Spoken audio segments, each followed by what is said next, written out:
नमस्कार, मैं नुपुर जारोली जैन आप सभी दर्शकों का अन्नदाता कार्यक्रम में स्वागत करती हूं। हर रोज की तरह कार्यक्रम में लेकर आई हूं खेती बाड़ी से जुड़ी बहुत सारी लाभकारी जानकारियां। तो चलिए सबसे पहले देखते हैं क्या है विशेष आज के कार्यक्रम में। पशुओं में पोषक तत्वों की पूर्ति के लिए कैसे बनाए मिनरल बट्टिका।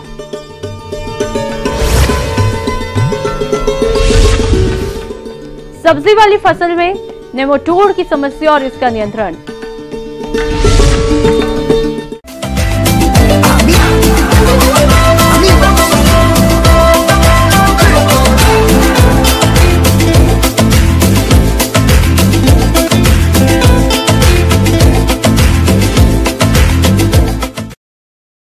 दुधारू पशुओं से अच्छा दूध उत्पादन मिले इसके लिए विभिन्न प्रकार के हरे चारे और दाना मिश्रण पशुओं को खिलाते हैं। फिर भी कई बार पशुओं में कुछ जरूरी पोषक तत्वों की कमी के कारण इनका दूध उत्पादन कम होने लगता है और इसी समस्या को देखते हुए पशु विशेषज्ञों ने पशुओं के आहार में इन तत्वों की कमी की पूर्ति के लिए मिनरल बट्टिका को बनाया है। तो क्या है मिनरल बट्टिका, इसे किसान कैसे बनाए और पशुओं के आहार में इसका प्रयोग किस तरीके से करें, इस बारे में बता रहे हैं बिहार पशु चिकित्सा महाविद्यालय जिला पटना के डॉक्टर पंकज कुमार सिंह। आज हम लोग बात करेंगे पशुओं में देने वाले चॉकलेट के बारे में। इंसान के चॉकलेट के बारे में सुना होगा आपने, पशुओं में भी चॉकलेट दिया जाता है। होता क्या है कि जब हम अपने पशुओं को खास करके पागुर करने वाले गाय भैंस बकरी को जब हम चारा देते हैं, दाना देते हैं, तो देने के साथ साथ कुछ ना कुछ ऐसी उसमें कमी रह जाती है। कई बार ऐसी होती है कि हम कोशिश तो करते हैं उसके शरीर में, उसके खान पान में प्रोटीन की, मिनरल की, नमक की, विटामिन की कमी हो जाती है और उस कमी को पूरा करने के लिए हम संपूरक आहार देते हैं, सप्लीमेंट देते हैं। और इसी सप्लीमेंट देने का एक तरीका होता है पशु का चॉकलेट। इस चॉकलेट को देकर हम पशुओं में जो कमी रह जाती है मिनरल की, विटामिन की, प्रोटीन की, कार्बोहाइड्रेट की, वसा की, इसको हम पूरा कर सकते हैं। Urea molasses mineral block. Urea molasses खनिज मिश्रण और अन्य सामग्री के उपयुक्त अनुपात में मिश्रण के द्वारा तैयार किया जाता है। यह दुधारू पशुओं के लिए ऊर्जा, प्रोटीन और खनिज तत्वों को आसानी से उपलब्ध कराने का बेहतर स्रोत है। यूरिया मोलासिस मिनरल ब्लॉक पशुओं को खिलाने से उनको भरपूर मात्रा में पोषक तत्व तो मिलते हैं ही, साथ में यूरिया की धीमी गति से अंतर्ग्रहण से जैव प्रोटीन का ज्यादा मात्रा में उत्पादन होता है, जिससे पाचन क्रिया बेहतर हो जाती है। तो आइए सबसे पहले जानते हैं इसे बनाने की विधि के बारे में। इस चॉकलेट को पहले बनाने की विधि समझिए कि कैसे बनाते हैं और इसमें क्या क्या होता है। कई बार इसको अंग्रेजी में कहते हैं यूरिया मोलासिस मिनरल ब्लॉक, जिसमें कि जो आप खेतों में खाद उपयोग करते हैं उस खाद का उपयोग करते हैं। इसमें छोआ, जो कि गुड़ बनाने के संदर्भ में जो आपका बाय प्रोडक्ट होता है, उसको यूज करते हैं, नमक यूज करते हैं, चोकर यूज करते हैं, खल्ली यूज करते हैं। और इस तरह से हम अपने वैज्ञानिक या घरेलू विधि से एक हम मिनरल मिक्सचर का एक ब्लॉक बनाते हैं, यूरिया मोलासिस मिनरल ब्लॉक, और ये अपने जानवरों को देते हैं और उसमें जो कमी हो जाती है उस कमी को पूरा करते हैं। सबसे पहले इसकी संरचना जानिए कि संरचना में क्या क्या होता है। पहला चीज़ होता है कि हम 1 किलो यूरिया लेते हैं, उस यूरिया को आधे लीटर कच्चे पानी में हम घोल लेते हैं। जब यूरिया और पानी का घोल तैयार हो जाए उसमें 10.5 किलो 10.5 किलो छोआ जो है वो मिक्स कर लेते हैं। इस छोआ को मिक्स कर लेने के बाद अच्छी तरह से हम मिला लेते हैं। ये एक तरह का घोल बन के तैयार हो जाता है। जब ये घोल बन के तैयार हो जाता है तो एक अलग आप पतीले में, एक और अलग बर्तन में 1 किलो मिनरल मिक्सर, जिसको खनिज लवण मिश्रण कहते हैं, जिसमें कि कैल्शियम, फास्फोरस, विटामिन, सारे मिनरल्स और विटामिन होते हैं, 1 किलो नमक और 1 किलो चूने का पाउडर या डोलोमाइट कहते हैं, ये तीनों की मात्रा जो है समान मात्रा में 1-1 किलो को मिला के रख लेते हैं। अब क्या करें कि जो पाउडर बना है उसको आप जो घोल बनाया था यूरिया मोलासिस का उसमें डाल दें। इस तरह से आप जब मिक्स कर लेते हैं उसके बाद करीब 7.5 किलो चोकर जो गेहूं से निकलता है, गेहूं का चोकर ले लें और इस तीनों तरह के मिश्रण को आप अच्छी तरह से मिला लें। जब आप मिला लेते हैं तो ये एक भुरभुरा जैसा कि आधी कच्ची मिट्टी होती है उस तरह बन के तैयार हो जाती है। बन जाए तो अब क्या करें, एक सांचा ले लें, जैसे ईंटे का सांचा बनाते हैं उस तरह का सांचा लें और उसमें एक पॉलीथीन लगा लें। पॉलीथीन लगाने के बाद आप अपने आवश्यकता अनुसार 1 किलो, आधा किलो, 2 किलो, 4 किलो, जितना बड़ा सांचा बनाएंगे उसमें दे के भर दें और भर देने के बाद किसी भी पत्थर से या किसी भी तरह उसको आप दबा दें ताकि वो अच्छी तरह से बैठ जाए। जब बैठ जाए तो आप समझिए कि ईंट बन के तैयार होगा। उसको धूप में या सोलर सिस्टम से किसी भी तरह से आप सुखा लें ताकि उसमें पानी की मात्रा कम रहे, और जब पानी की मात्रा कम रहेगी तो ये बहुत दिनों तक सुरक्षित रह पाएगी। इस तरह आप जो हमने बताया कि यूरिया मोलेसेस मिनरल ब्लॉक या पशु का चॉकलेट बन के तैयार हो जाएगा और इसको आप अपने आवश्यकता के अनुसार खिला सकते हैं। यूरिया मोलासिस मिनरल ब्लॉक, जिसे किसान पशुओं का चॉकलेट और मिनरल बट्टिका आदि के नाम से जानते हैं, इसे पशुओं के आहार में कैसे सम्मिलित करें और इस बट्टिका को कितनी मात्रा में पशुओं को कब दें, चलिए इस बारे में भी हम आपको बताते हैं। प्राय ये बताया जाता है कि एक गाय और भैंस को 2 किलो का जो चॉकलेट है वो 4 दिन तक उसके सामने चाटने के लिए दिया जाता है, तो उसकी आवश्यकता पूर्ति हो जाती है।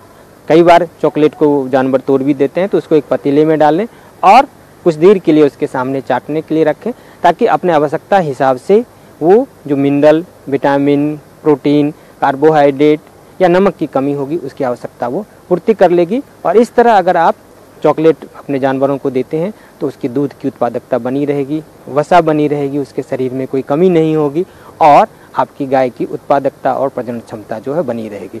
तो मुझे यकीन है कि आप इसके बनाने की विधि और उपयोग की विधि समझ गए होंगे, और जब आप अपने जानवरों को, अपने पशुओं को ये खिलाएंगे तो उसकी उत्पादकता और प्रजनन क्षमता बनाए रखेगी।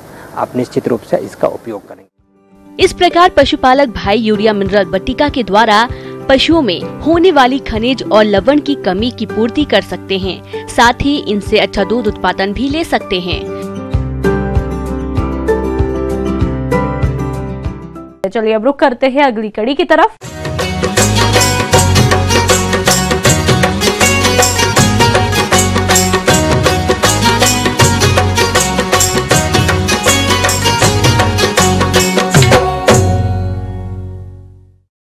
अपने देश में फसलोत्पादन काफी कम है, जिसमें एक मुख्य वजह है फसलों में कीट और रोगों का प्रकोप।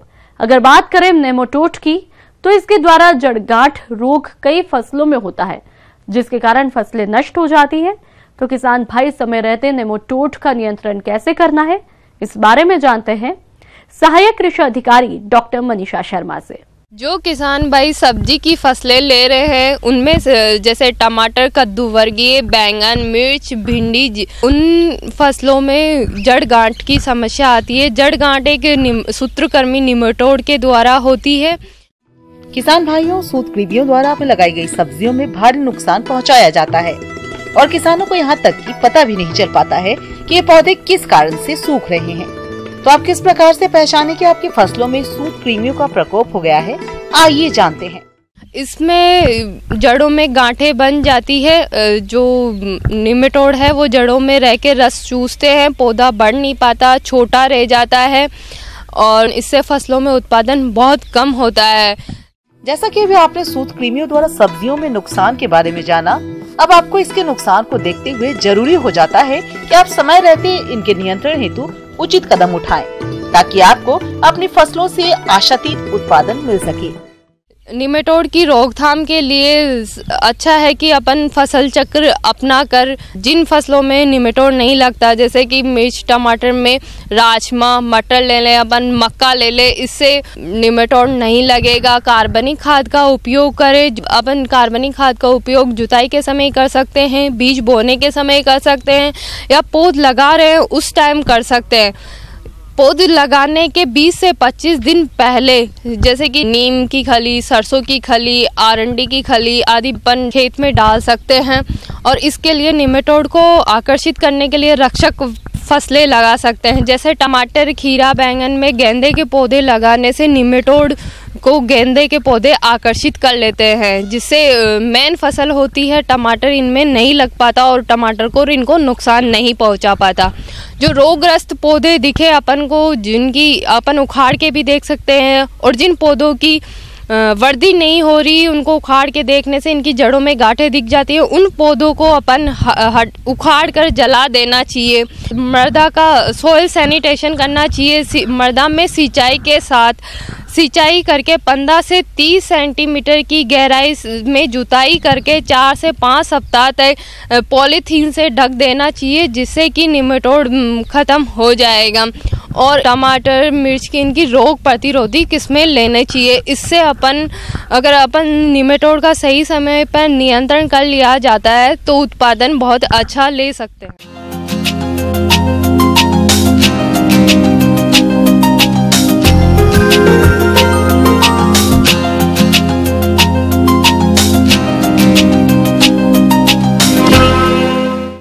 बेर के बागान अपने प्रदेश में बड़े क्षेत्र में देखे जाते हैं। इस समय बेर के पौधों में फल भी लगे हुए हैं और इन बागों में फलों को फल मक्खी कीट के द्वारा भारी नुकसान पहुंचाया जा रहा है। तो बागवान भाइयों को चाहिए कि शुरू से ही इस कीट के नियंत्रण के लिए उचित उपायों को अपनाएं। तो आप बेर के बाग में फल मक्खी कीट का नियंत्रण कैसे करें, इस बारे में उचित सुझाव दे रहे हैं डॉक्टर आर.के. यादव। आज मैं आपको बेर में फल मक्खी के बारे में बताऊंगा, उसका वो कैसे आक्रमण करती है और क्या उसका नियंत्रण है। प्रदेश के जिन किसान भाइयों ने बेर के बाग लगा रखे हैं, उनके बागों में इस समय फल मक्खी कीट का प्रकोप हो रहा है और यदि समय रहते इस कीट का नियंत्रण नहीं किया गया तो बागवान भाइयों को भारी नुकसान उठाना पड़ सकता है। अभी इस समय फल आ रहे हैं और इसी समय इसका प्रकोप, फल मक्खी का प्रकोप बढ़ेगा। फल मक्खी का आक्रमण कैसे होता है?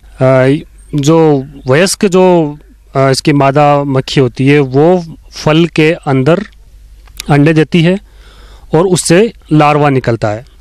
वो जब लार्वा उसमें तैयार हो जाएगा तो फल नीचे गिर जाएगा और फल नीचे गिरेगा और उसमें प्यूपा बनेगा। प्यूपा से फिर वापस वयस्क बनेगा। तो ये प्रक्रिया इनकी चलती रहती है। ये तो इनका प्रकोप का है क्योंकि कितनी जल्दी ये बढ़ती है। अब इसमें लार्वा बनेगा फल के अंदर तो वो फल खराब हो जाएगा और उसकी उत्पादन कम हो जाएगा।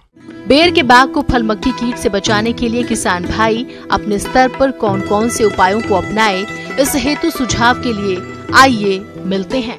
फल मक्खी के नियंत्रण के लिए आपको 0.14% मेलाथियोन का आप छिड़काव करें तो इसका नियंत्रण अच्छी तरीके से कर सकते हैं। सड़े गले जो पेड़ के नीचे जो जितने भी सड़े गले फल हैं उनको एकत्रित करके दूर खड्डे में दबा दें, गहरा खड्डा खोद के उसमें दबा दें। साफ सफाई का बगीचे में बहुत ध्यान रखें क्योंकि प्रभावित आपके फल हैं वो उसमें कीड़े रहेंगे फल में, तो वो उनका चक्र चलता रहेगा। लार्वा से प्यूपा से फिर वयस्क, तो इनकी संख्या बढ़ती रहेगी। इसलिए खेत को साफ रखें तो इसका नियंत्रण बहुत अच्छी तरीके से होगा। बढ़ते हैं अगली प्रस्तुति की तरफ।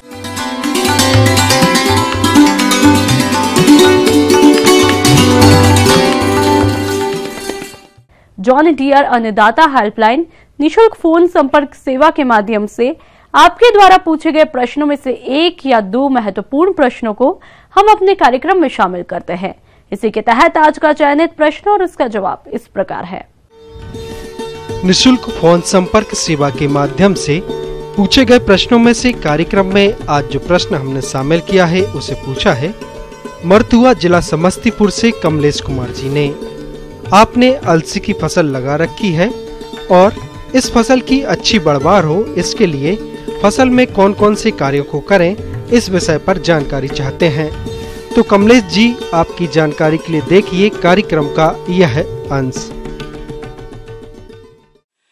तो ऐसा है किसान भाई कि अगर आपने तीसी लगा दिया है खेत में तो अभी जो मुख्य काम आपको करना है उसमें है उसका थिनिंग, जिसको बिरलन बोलते हैं, बछनी भी आप बोलते हैं। किसान भाइयों, फसल की अच्छी तरह से बढ़वार हो इसके लिए आपको खरपतवार नियंत्रण पर विशेष रूप से ध्यान देना चाहिए।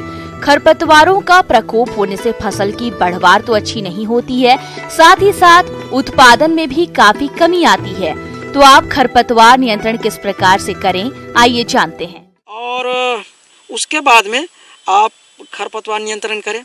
आप देख लीजिए कि आपके खेत में किस तरह के खरपतवार हैं, जैसे चौड़ी पत्ती वाली ज़्यादा है या फिर सकरी पत्ती वाली ज़्यादा है।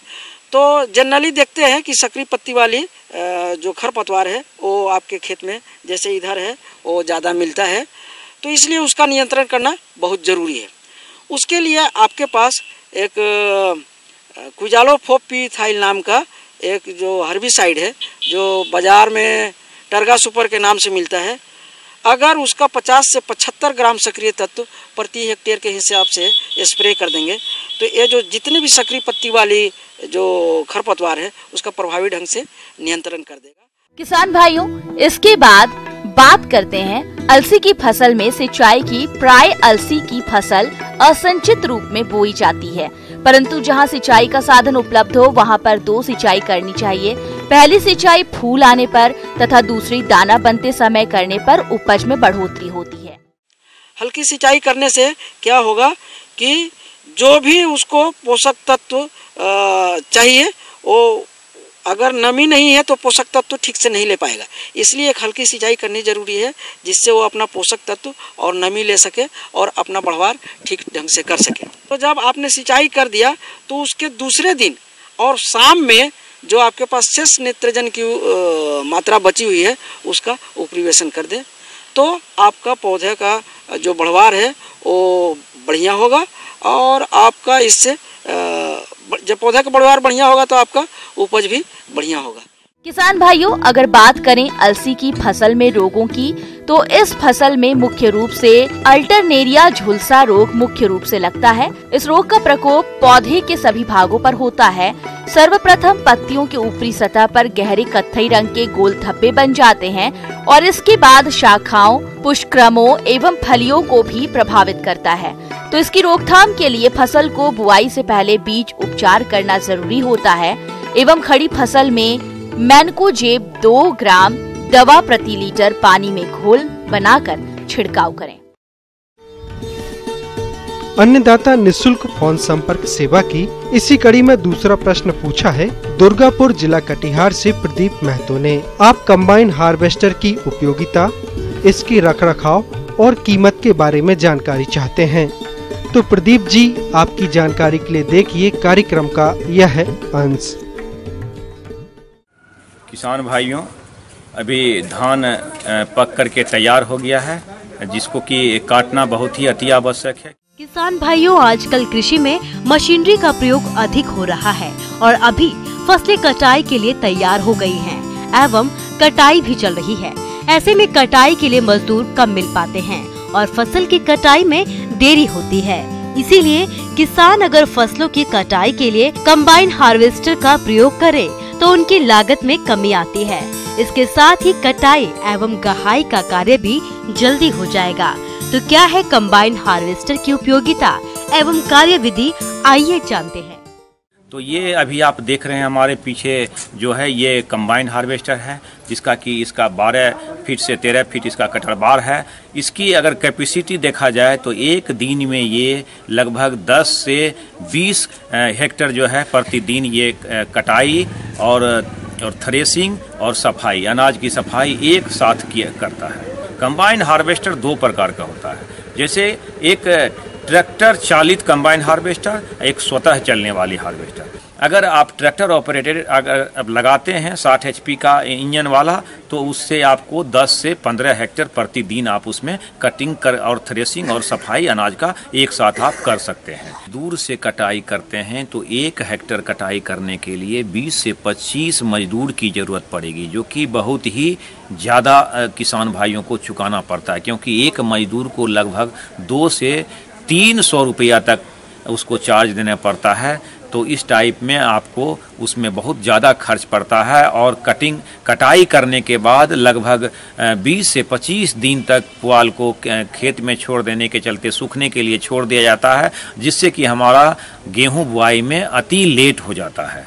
तो किसान भाइयों को अगर कंबाइन हार्वेस्टर का प्रयोग करते हैं तो आप जो है खेत में नमी रहते हुए धान को काट करके आप जो है 3 दिन के अंदर, यानी कि जो 2 से 4 दिन के अंदर गेहूं की बुआई समय पर कर सकते हैं। 7 फीट चौड़ाई का अगर आप लेते हैं तो बहुत कंपनी का ये मशीन आता है, लेकिन उसमें इंजन ज़्यादा कम एचपी का नहीं, इंजन वही रह जाता है। लगभग दाम में बहुत ज़्यादा का फर्क नहीं पड़ता है, बहुत है कि 1 लाख 2 लाख का फर्क पड़ता है। यानी कि अगर 12 फीट का लेते हैं तो लगभग 17 से 18 या 19 लाख रुपया तक लग सकता है कंपनी के हिसाब से। अगर आप 7 फीट का लेते हैं तो 16 से 17 लाख तक उसमें आपको चुकाना पड़ेगा। इसमें सरकार के तरफ से, बिहार सरकार की तरफ से जो अनुदान दिया जा रहा है, और इसमें अधिकतम 3 से 4 लाख रुपया आपको अनुदान दिया जाएगा। कुछ सावधानियां हैं, जैसे कि कटर बार को लगभग आप 10 इंची से 15 इंची ऊपर रख करके अगर आप कटिंग करते हैं तो मशीन पर लोड कम आएगा। अगर आप नीचे रखते हैं तो नीचे में क्या दिक्कत होता है कि कहीं भी अगर उसमें ईंट या कोई भी पत्थर में आपको मशीन के अवगढ़ में जा करके आपको मशीन को नुकसान पहुंचा सकता है। इसीलिए आपको ध्यान देना है कि लगभग 10 इंची से 15 इंची या 1 फीट तक आप जो है ऊपर से अगर आप कटिंग करते हैं तो सिर्फ बाली ही अंदर जाता है और मशीन में जो आपको मशीन की कैपेसिटी बहुत ज़्यादा मिलेगा। किसान भाइयों, कृषि यंत्र काफी महंगे होते हैं, इसीलिए इनके रखरखाव पर विशेष ध्यान देने की आवश्यकता होती है, अन्यथा ये खराब हो सकते हैं। इसीलिए आप इन यंत्रों का रखरखाव कैसे करें ताकि इनसे सुचारू रूप से काम लिया जा सके, आइए जानते हैं। कि देख रहे हैं हम लोग कि आज मजदूर माइग्रेट कर रहे हैं, कटनी का समय आ रहा है, धान करीब करीब लगभग पकने को है और पूरे सारे खेतों में एक ही बार पकते हैं। इसके लिए हमें मजदूर का उस समय बहुत ज़्यादा स्कार्सिटी, कमी महसूस होता है। कंबाइन हार्वेस्टर की बात करें तो ये डिफरेंट साइज़ की आते हैं, 1.5 मीटर, 2.5 मीटर, 3.5 मीटर, वो चौड़ाई के अलग अलग हिसाब से आती है, जिसकी कि अगर जितनी चौड़ाई होगी उसकी उतनी कैपेसिटी होगी। इसकी रख रखाव की बात करें तो इसमें आप जैसे कटनी ख़त्म होता है तो आप इसे जो आगे के जो कटर बार यूनिट है उसको आप नीचे की ओर ईटा या कोई चीज़ पे रख करके ऊंचाई की ओर, जिसमें कि नीचे से पानी ना लगे, और इसमें करीब आप देखेंगे कि 10 से 12 बेल्ट लगे होते हैं, भी बेल्ट, तो उसको हम लोग सबको लूज कर देते हैं, बेल्ट को हटाते हैं, और जहाँ पे ग्रीसिंग मोबिल या फिर जो हमारा कटर बार यूनिट है उस पे हम लोग मोबिल कपड़ा से लेकर के पूरे लगा देते हैं, जिससे कि इसमें जंग ना लगे और ये आगे की ओर जो हम इसको उपयोग करेंगे तो अच्छी तरह से काम में आए। और किसान भाई, अगर हम आज हमारे जो बिहार सरकार की जो मैकेनाइजेशन डिपार्टमेंट है वहाँ से इसमें सब्सिडी भी दिया जा रहा है, और अधिकतम जानकारी के लिए या तो वहाँ से संपर्क कर लें, बिहार सरकार के जो मैकेनाइजेशन डिपार्टमेंट है, और इसमें लगभग 50% के अनुदान दिया गया है, जो कि हमारे किसान भाई के लिए बहुत ही उपयोगी है।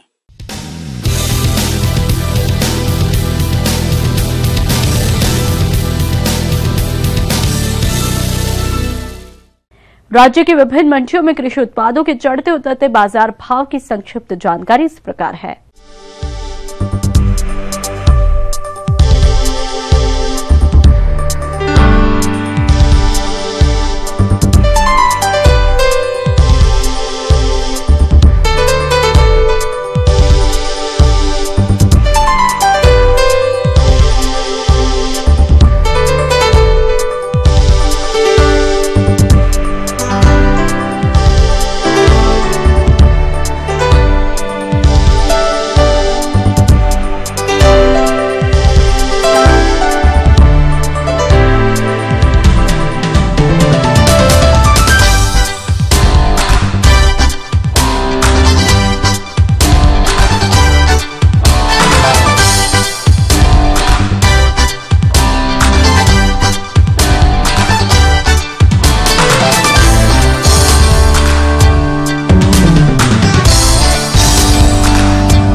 अब आइए देखते हैं कल दिखाए जाने वाले कार्यक्रम की मुख्य झलकियां।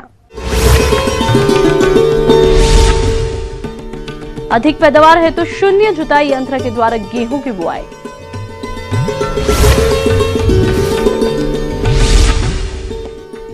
तोरिया की फसल में किए जाने वाले जरूरी कार्य। हम ये उम्मीद करते हैं कि आज का कार्यक्रम आप सभी दर्शकों के लिए उपयोगी रहा होगा। किसान भाइयों, अन्नदाता आपकी सेवा के लिए संकल्परत है। कृषि संबंधित समस्या और सुझावों के लिए आप हमें इस पते पर भी संपर्क कर सकते हैं।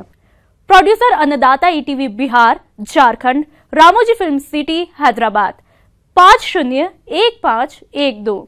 साथ ही आप हमें ईमेल भी कर सकते हैं। हमारा ईमेल है p18annadatabihar@nw18.com। इसके अतिरिक्त आप हमें जॉन डियर निःशुल्क हेल्पलाइन नंबर 180041922155 पर सोमवार से शनिवार सुबह 10 से शाम 4 बजे के बीच संपर्क कर सकते हैं।